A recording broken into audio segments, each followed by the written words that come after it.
안녕하세요, 문명훈입니다. 그동안 잘 지내셨나요? 제가 이번에 이사를 하게 됐습니다. 집을 알아보고 이사를 하느라 몇 주간 정신이 없었는데요.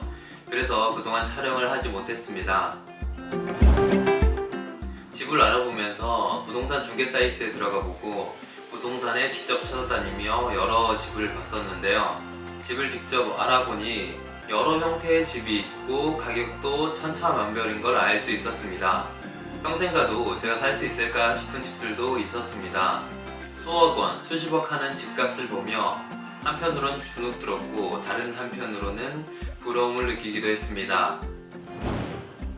국토교통부 산하 한국감정원에서 발표한 전국 주택가격 동향 조사를 보면 2019년 6월 평균 주택 매매가는 3억 400만원 정도이고 평균 전세가는 1억 8,700만원 정도입니다. 평균 월세 가격은 63만 8천원이죠. 서울과 수도권에선 이보다 더 높은 가격에 거래되는 집도 많을 겁니다. 한국의 소득 대비 주택가격 비율을 보면 15.3배로 일반의 노동자가 15년 정도를 일해야 집 한 채를 살 수 있죠. 한국보다 집값이 비싼 나라들도 있으니 세계적으로 봤을 땐 주거비가 그리 높은 편이 아니라고 하는 주장들도 있지만 고소득자가 아니라면 현재의 주거비용은 큰 부담일 수밖에 없습니다.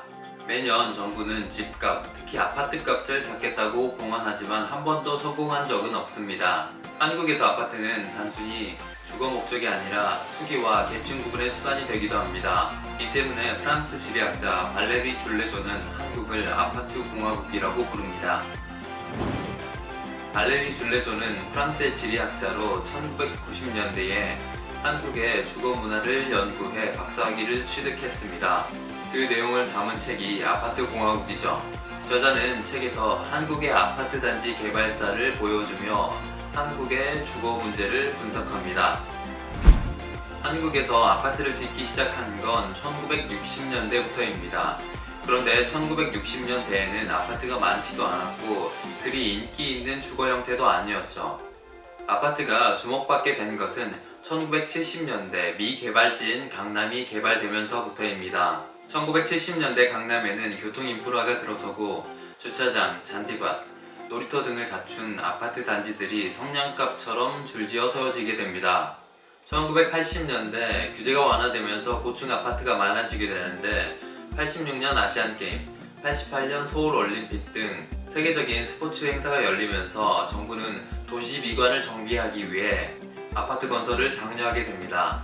베트남 전쟁 후 투자처를 잃은 건설사들이 국내 아파트 개발로 눈을 돌리면서 아파트 개발 붐이 일어나게 되죠. 1990년대 서울의 인구 집중 문제를 해결하기 위해 위성도시와 신도시를 개발하면서 아파트 개발 붐은 수도권 전체로 확산됩니다. 아파트 단지 개발은 정부, 기업, 개인 모두에게 득이 되는 사업이었습니다. 정부 입장에서 아파트는 인구 밀집에 따른 주택 보급 문제를 해소할 수 있는 방법이었고 공원, 놀이터, 경비실, 상가 등이 있는 아파트는 정부와 지자체의 인프라 확충 부담을 덜어주었습니다. 기업 입장에서도 아파트의 인기 덕에 미분양 위험이 없기 때문에 고층 아파트를 지으면 지을수록 이득이 되었죠.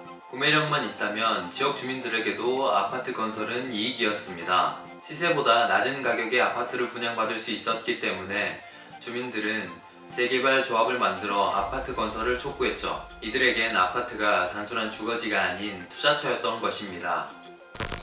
정부와 건설사, 구매력이 있는 개인에게 이익이었던 아파트 단지 개발은 저소득층을 도심에서 몰아내는 결과를 가져옵니다. 조세희의 난장이가 쏘아올린 작은 공은 1970년대 도시화와 산업화에서 배제된 빈민들의 모습을 잘 보여줍니다. 한국의 아파트 개발은 재분배를 포기하고 양적 성장에만 집중하는 정부의 경제 전략을 잘 보여주는 사례입니다. 이 상황에서 주거와 생활 인프라는 사회 공동의 문제가 아니라 개인이 책임져야 할 소비재가 되었습니다. 아파트는 1980년대 이후 중산층의 주거 형태로 자리 잡게 됩니다. 아파트처럼 표준화된 주거 형태는 효율적인 개발을 보장하지만 차별화를 동반하기도 합니다. 아파트의 브랜드, 평수, 위치에 따른 구분이 더 명확해지므로 아파트는 체계적인 계층화를 만들어냅니다. 울타리를 만들고 통행을 규제하면서 주민들이 적극적으로 계층화를 요구하기도 하죠.